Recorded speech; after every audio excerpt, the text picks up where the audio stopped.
Ito na yung nabili kong Yamaha Sniper 150 na matagal nang nakatamba. Halos puro kaha na lang yung ikakabit ko, matatapos ko na rin to. Kaya dito nga pala sa video na to, ipapakita ko sa inyo yung pagbabago dito sa binubuo kong project bike.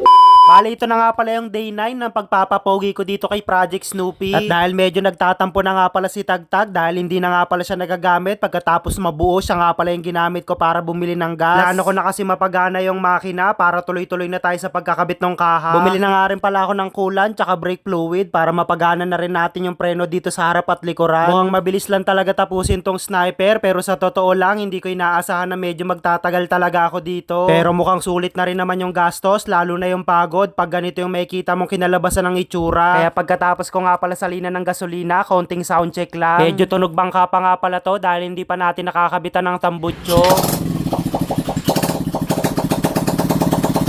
Kaya nung buhay na nga pala yung makina, nag-unbox muna ako ng pesang ikakabit natin para maituloy-tuloy na yung pagsasalpa. Bale, magpapalit nga pala tayo ng baterya dahil nung nabili ko kasi to, dead bat na yung battery kaya kailangan salpakan ng bago. Ikinabit ko na nga rin pala tong bakal na holder para dito natin ipwesto tong battery. Saka ko nga pala nilagay itong dalawang tornilyo dito sa magkabilaang gilid. At para sigurado tayong hindi makalugtong battery, lalo kapag tumatakbo na, naglagay nga pala ako rito ng rubber stopper. Ikinabit ko na nga rin pala tong wirings dito sa battery para makita natin kung gumagana ba yung mga ilaw na kinabit natin. Una ko nga palang sinilip tong taillight, buti na lang gumagana, saktong-sakto lang yung pagkakabit. Kinuha ko na nga rin pala tong clutch cable, ikinonekta ko na dito sa clutch holder. Nilinis ko na nga lang pala yung mga dating gomang nakakabit dito sa taas dahil okay pa naman, mga wala pang sira kaya ginamit ko pa rin. Kaya nag-unbox muna ako ng panibagong pyesa na ikakabit natin, bali headlight naman to. Medyo naninilaw na rin kasi yung luma nito, alanganin ng gamitin, lalo kung pang project bike. At para literal na pang matagalan na to, gumamit nga pala tayo ng Stanley original na headlight. Medyo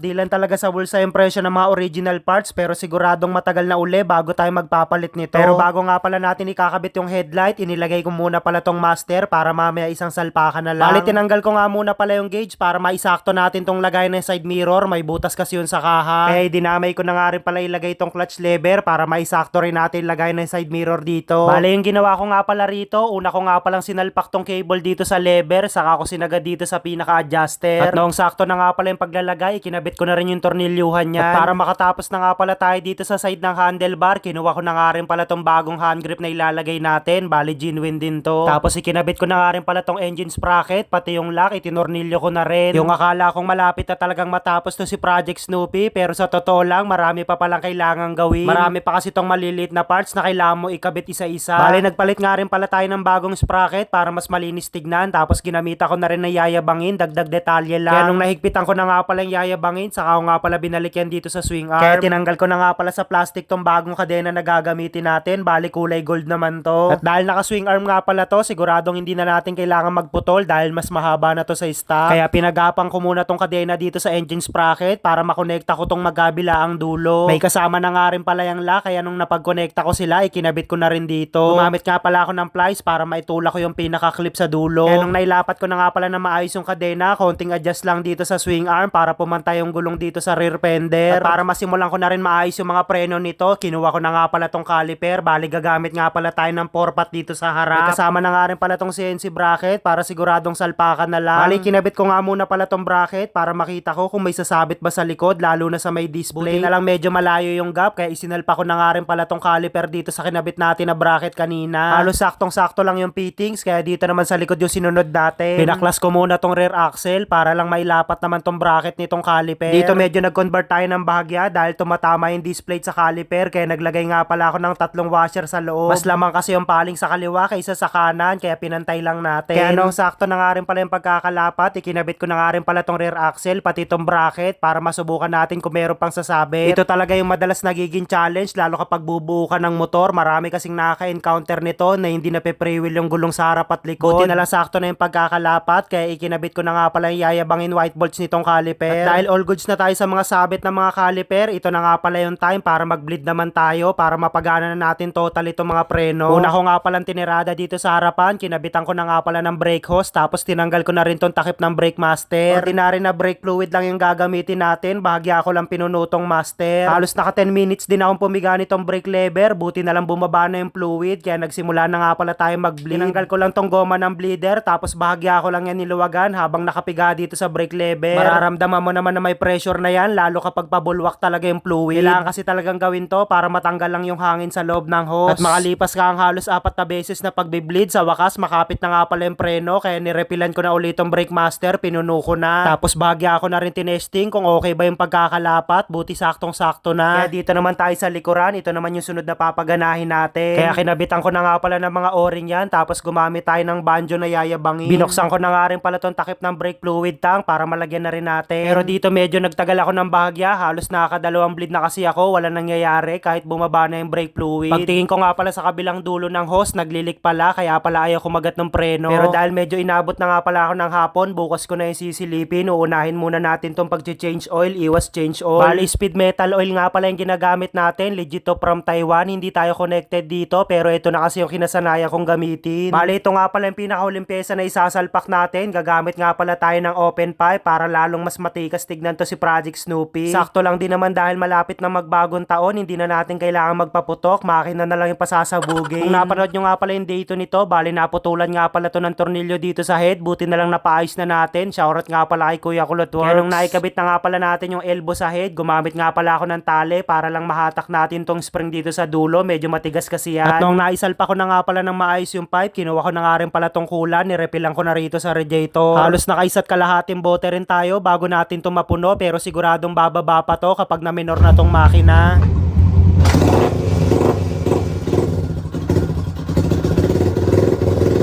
Abangan nyo bukas yung last episode nito, puro kaha naman yung isasalpak natin. So yun na nga pala, mag-update muna tayo ng mga natapos nating gawin para dito ngayon sa day 9 nito ni Project Snoopy. So ayun, tingin ko nasa 95% na ng mga pyesang ikakabit dito ay nailagay na. So halos itong kaha na lang dito sa taas yung kulang. And ito nga pala yung makinabit natin ngayong araw, kaya medyo nagtagal tayo. Inayos na nga pala natin tong preno sa likuran. Kung napapansin nyo, halos wala talagang halos walang kadikit-dikit. Ayan o, diba? So napakaswabe ng ikot, pati yung harap, naayos na rin natin yung preno. Tapos nilagay na nga rin pala natin yung kulan. Okay na rin yung makina, medyo bulahaw lang, gawa ng napakalaki ng ng tambot yung inilagay natin dito. Dahil nga malay-malay mo concept. Para sa akin kasi mas maganda tignan pagka ganito.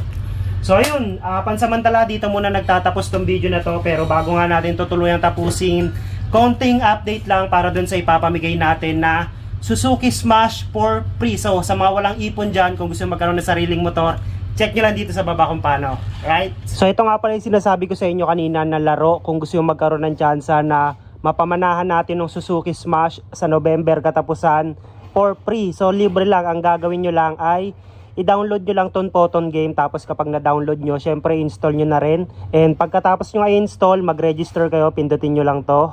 Lagay nyo lang dito yung mobile number nyo, password, tsaka yung OTP, verification code. So pag okay na yan, kapag may account na kayo, punta naman kayo dito sa login.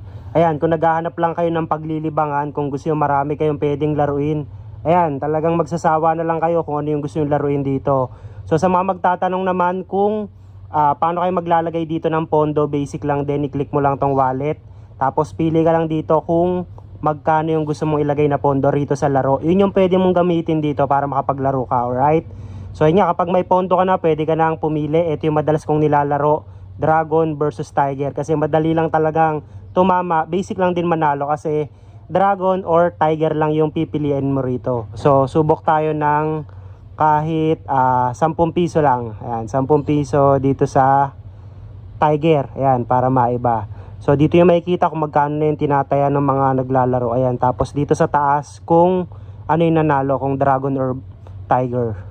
So ito na, 9 tsaka 8. So mas mataas ng isang numero yung 9, kaya panalo yung Dragon. So talo tayo ng 5 piso. Ganun lang naman, talagang paswertihan talaga to dahil laro nga to. Hindi natin masasabi kung panalo or talo. So kaya nyo na maglaro, pwede naman niya i-click nyo lang to. Yan, pwede uli kayong pumili, nasa sa inyo yan. And kung sakali naman na medyo buenas talaga kayo at malaki-laki na yung napanalunan nyo, syempre pinakamaganda dyan ay ilabas nyo na. So pindutin nyo lang tong withdraw. Lagay nyo lang dyan kung magkano yung gusto nyo i-out dito sa laro. Sa ngayon meron na tayong 811 pesos. So ulitin ko, kung gusto nyo magkaroon ng chance na mapamanahan natin ng Suzuki Smash sa November katapusan ng libre, yun lang yung gagawin nyo. Mag-register lang kayo dito, tapos ilapag nyo sa baba yung SS, and then abang laki sa live natin sa katapusan. Right?